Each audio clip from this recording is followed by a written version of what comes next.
that picture of? Yeah, I was like, oh, I think that's the girl that died. Well, I think that's the girl that died. Oh God. I know, right? Come on now. God. I guess let's talk about this It looks first. like she don't believe Alec Baldwin did it on accident either. It looks like she like, oh really? That's how I died. Like artist, like I thought she was like a singer or something like that, but then I thought about it. And I was like, oh wait, I think she was that's crazy. Rest in peace, cinematographer. All right, well I guess let's talk about this first, since John had to go and try to make a little jab. It just looked like she don't even believe that's how she got killed. I wouldn't either, honestly. Like really, that's the face I would have watching way my to body. Go. Like what the heck? Like really? Alec Baldwin. Man, that's a real hard hitting title, Warrant Baldwin. As soon as you read that, people are like, "Oh, they can arrest him," and then hey, Merkin Frog, like, shout out. Oh, what's up, my boy? Okay, so Baldwin, Stone Cold. Hold on, first off, let me get this fucking smile off my face. Somebody else talk. Somebody else. Scroll down. Let me read this. So let's get a quick rundown of what exactly happened, and then let's talk about it. So. An assistant director unwittingly handed Alec Baldwin a loaded weapon and told him it was safe to use in the moments before the actor fatally shot a cinematographer, court records released Friday show. Quote, cold gun, the assistant director announced, according to a search warrant filed in a Santa Fe court. Instead, the gun was loaded with a live round, and when Baldwin pulled the trigger Thursday on the set of a Western, he killed cinematographer Halyna. Am I saying that right? Halyna? I think it's like Halyon or I'm something. so sorry. I'm butchering this name. Forgive me. Hutchinson. I'm just calling her Hutchinsons. That's easier. Miss Hutchins. Yeah, Miss Hutchinson. Miss Hutchins.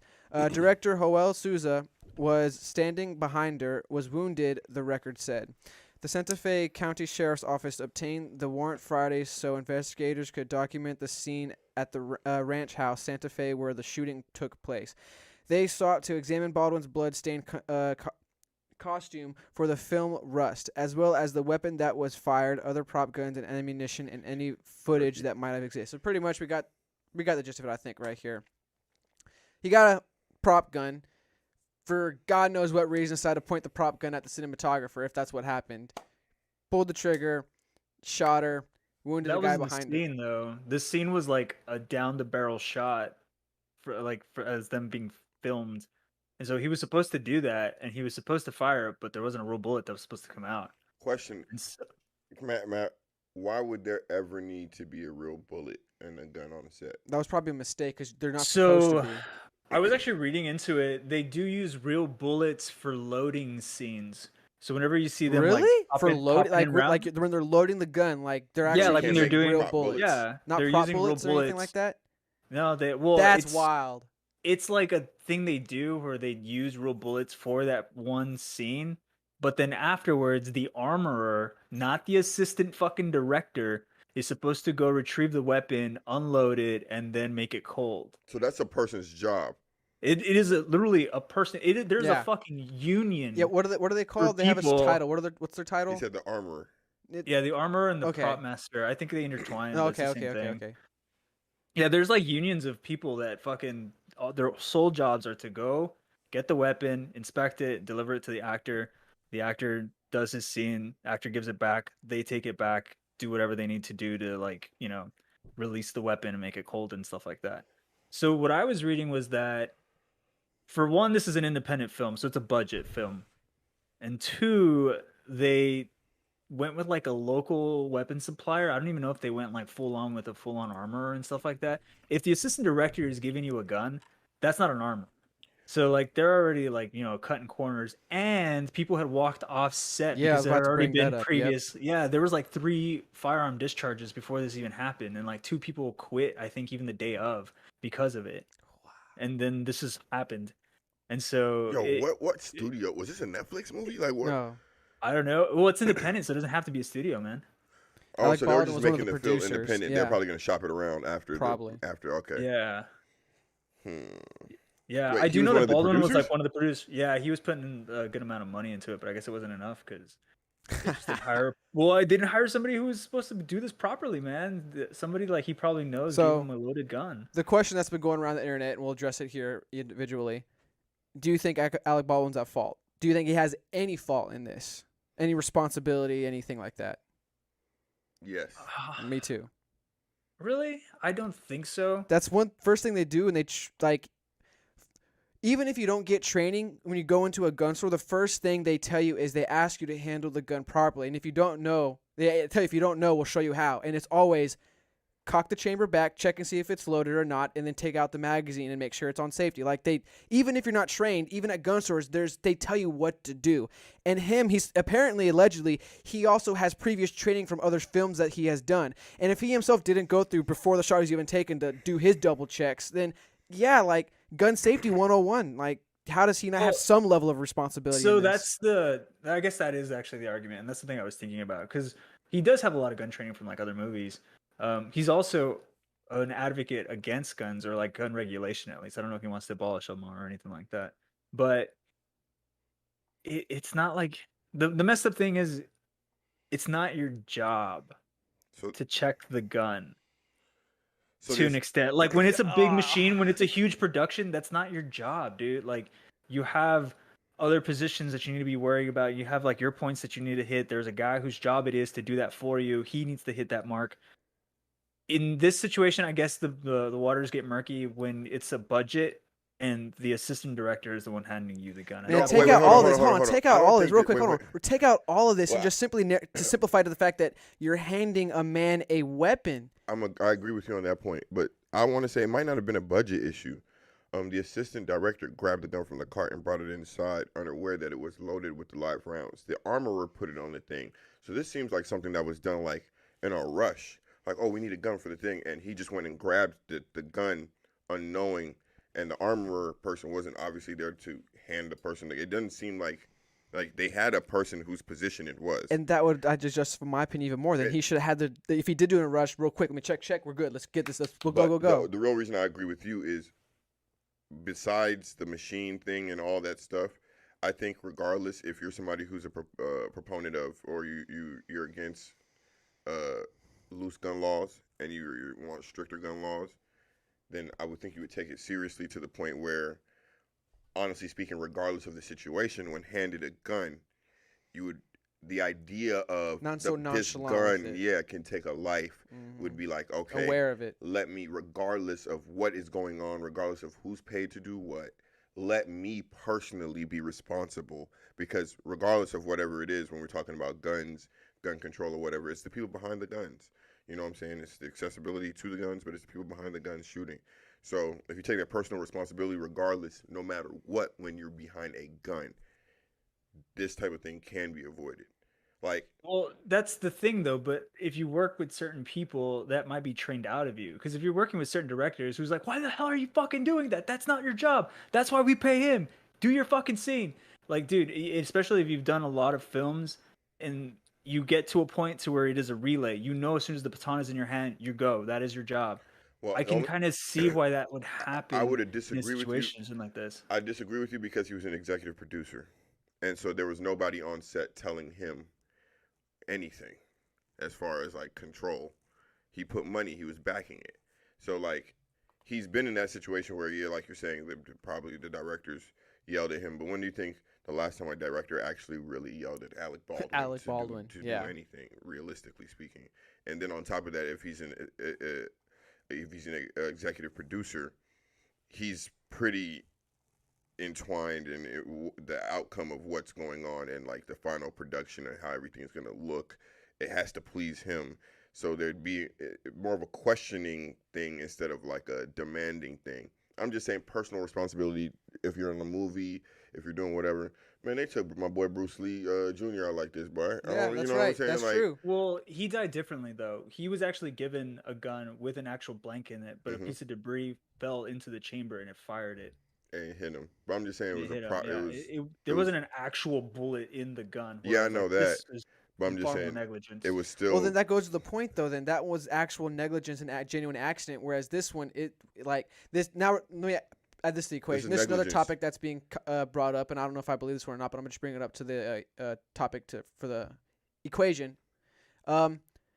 Because there were some walkouts going on, people are conspiracy or whatever that someone might have planted the gun. Because usually, because of the checkpoints they have in place, this should never happen. And the fact that this happened, people are saying because people are walking off in the unsafe conditions, someone was very malicious. I don't think the conspiracy is true because the that seems actual extra. I don't think so blame either. is right there in that sentence. Assistant Director Dave Halls grabbed the gun from the cart and brought it inside to Baldwin, unaware that it was loaded with live rounds. If he was told, I mean, it could have been messed with beforehand. but if he was told it was not live rounds, he would have said that, and that would have already been in the article. But he didn't say that. Dave Halls was okay with it being, I grabbed it off the cart and gave it to him not knowing. He didn't even say Hannah gave it to him. Well, to be consistent too with my argument, he himself being the guy who's in charge of this, like Doc said, there's guys in charge of this, didn't check it before he handed. Like, did he grab it off the table, check it, and then hand it to Alec Baldwin? Nope. But that's the thing, though. There was like, I do still think he has some level of responsibility to this. Everyone who touched that gun, it should be arguably habit to check it. Boom. Cock it back, check the chamber, put it back, like all that stuff. Boom. It should be habit. Even if it goes through 4 different people just to get to its destination, all 4 of those people should check the gun if they're handling it. There's a level of responsibility, whether or not it's 100% responsibility or even 1%. There's responsibility in the factor because even with that 1% that messes up could lead to, as we're seeing, an accident. And not only that, the wrong person brought him the gun. That should have been a red flag immediately. Yeah, that I do actually kind of agree with. Like, you already knew that there was already like issues about it, unless Baldwin was just like, I'm only staying in my fucking Trailer. and I'm not going outside. I don't see what problems people are going through. Then I'm like, that's kind of fucked up. But yeah, that should have been a red flag that somebody who's not the armor brought you a weapon. And then look, so boom, Gutierrez, who was the person who should have brought him the gun, was not the person who brought him the gun. Red flag. Assistant Director brings him the gun.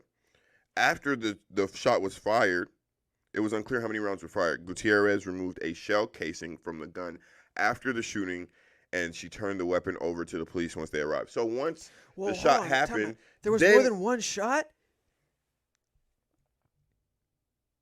So after the shooting, Gutierrez, whose responsibility was to handle the gun, was still there. So she either was rushed to the scene, or why was this person whose job it was, when they were aware that he had a gun, why didn't they go check the gun that was taken off the cart? I didn't give this man a gun. This is my whole I didn't job. authorize this. Yeah, This is my whole job. That's a key But issue. you get what I'm saying? So it's just, I don't know. I don't believe, like I said, I don't believe Alec Baldwin is the main one to blame, obviously. It may be like 5% blame type thing. But regardless, at the end of the day, bro, he killed somebody, so.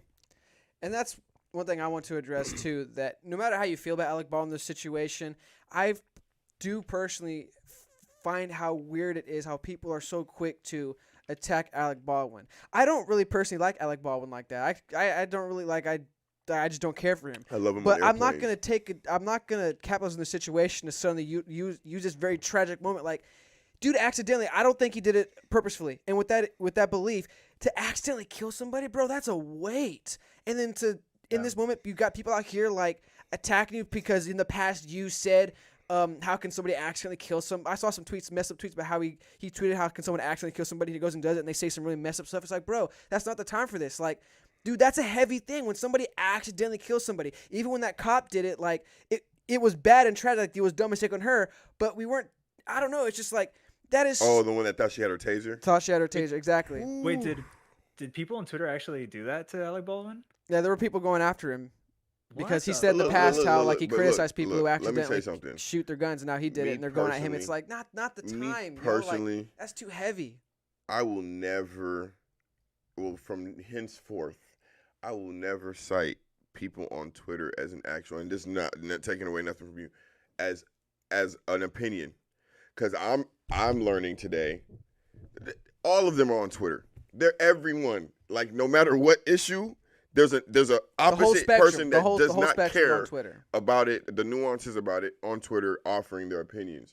So in the real world, literally, you will not bump into people who, you know what I'm saying, 9 times out of 10 people who say, oh, Alec Baldwin is wrong for this. But like in the Twitter sphere, where the internet is so small, they're able to voice their opinion. All they need is a couple 50, 100 people to agree with them in their little subsection, and it'll be one of the top comments. And then because it's outrageous or because it's such a outlandish view on something, people will share it more, and therefore the reach on that actual opinion goes way further than the actual connectivity Yeah, I agree with that. I feel you know like what I'm saying? Like yeah, because as it's many so like people, inflammatory, it just fucking catches fire and just boom. spreads, and you're But I just guess like, that's what my the issue though. fuck? Is it's how Example. easily things become so Example. outrageous or I inflammatory. could have It's been a predator. oh, Do you man. know? Do you know? Do you know how many views that video has? A lot. No, the original. Oh no, I don't know. 5,400. There's an original. Oh, what were we? Oh, we were watching the other one. That's Yeah. right. His Oh, original. We tried to there's watch the the one original, he His did original before video. that. Hold Like, on, what what'd the Dex say? fuck? No, I was just saying there's one that he did before that. Like that's wild. No, Man. no, like the one without Abba and Preach, the one without playback, the one with that Okay. because we saw reactions to it. The original video that he posted that they were reacting The first to, video we're going to react to that was 8 minutes long that we decided just to watch the short little clips. 5,400 views. Now all the reactions have Boosted it. no. Nobody wants to watch the original. Well, but they know of it. They know They're of it. aware of it, but the original, because it's like I said, made me uncomfortable. You got hot. That's what I'm saying. So his original point was defending R. Kelly and saying he could have been a predator, but that opinion, even though his opinion spread as so in, should we not bring light to those type of opinions? No. I'm not saying we shouldn't. I know. I get. But I'm just saying his reach, the reach of what he was saying, reached way further out than people who actually, the amount of people who actually shared that opinion with him. So if you just identify 5,400 people sharing that opinion with him to go search that video to watch it, I'm not saying all those people do, but those are the people who wanted to go see that video. But then millions of people watch the reactions to the video They don't want to see because they don't want to see the I'd video. rather see So the source, the information, the opinion that he had, even though it was outlandish and it got spread to millions of people to view, the idea itself wasn't contagious. The idea itself wasn't so popular that it itself. So we could even say there's a group of people who agree with him. So then is it wrong to address it then? No. It's not wrong to address it. I just no longer can internalize that as when I used to see people on like that group or any group on Twitter talk like that. I would I'd give them a physical presence. No, you completely got rid of that. Like, you're just You're just a wind, just a leaf in the wind. You're just a leaf in the wind. I used to give them like a physical presence, like 200 reaching. That's 200 standing people, but 200 standing people on all of the globe. Your house. I got to take on these 200 people one day. Like they're gonna come at you. You know what I'm saying? Like 200 people on the whole globe, and then half of you probably just posted it because of the shock value. So then it's like when you get to how many people actually share the opinions of the things that they actually are sharing on the internet, it's a lot more. I think it's a lot less volatile as far as. Because for me, I'll acknowledge that when I saw it, it was more of just a reaction. Because I was like, y'all really feel this way? Like, even if it's like minor, like 50 people, it's like, y'all really feel this way? Y'all felt so much like you had to share this tweet? Why? Just to do it. Like a few of them though are like, I'm superior. I'm just gonna do it. Like fuck yeah, I'm gonna like it. You know what? Fuck it. Or like kids playing around, like click the like. You like you would like that? But like fuck it, I don't care. Whatever. But they're not being serious. But I mean, I'm just thinking on the bright side for that. There might actually be 50 people who are genuinely fucking about some really messed up stuff on Twitter. Yeah. Especially that one video though. To be fair, I gave that guy a solid chance of like, all right, let me hear how you could have been a predator and how you turned it around. And he just kept digging. He just kept going further down, and I was like, dude, when's the turn? Like, when's the moment of redemption? It's like there isn't one here, man. Like you're just going further in, and I was done. Apparently, we got the PG version too. Apparently, like there was.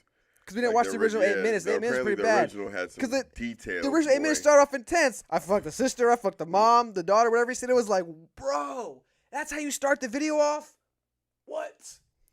Yeah, the point where I hit the eject button was when he said he found out the girl's true age, and then he kept doing it. And I was just like, nah. That's it, bro. Dude, I know this makes it has no.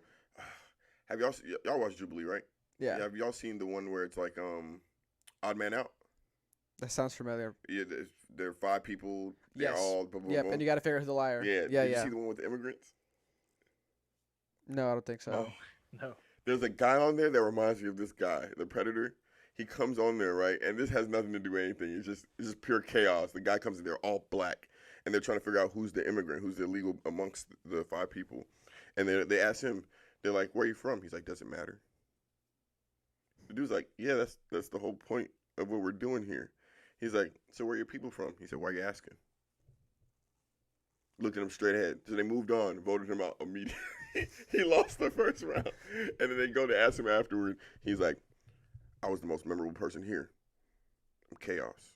What? And that reminds me of that guy, because if you watch his reaction to the reactions to his video, he actually goes online with a lawyer guy or whatever, and he's like, it was an experiment, a social experiment to see this and that. Yeah, to see if the reaction and all this stuff. Oh man, it's cringe. It's cringe. Yeah, he called it a social experiment. He said he did it to be he said he lied about the people's ages. Okay.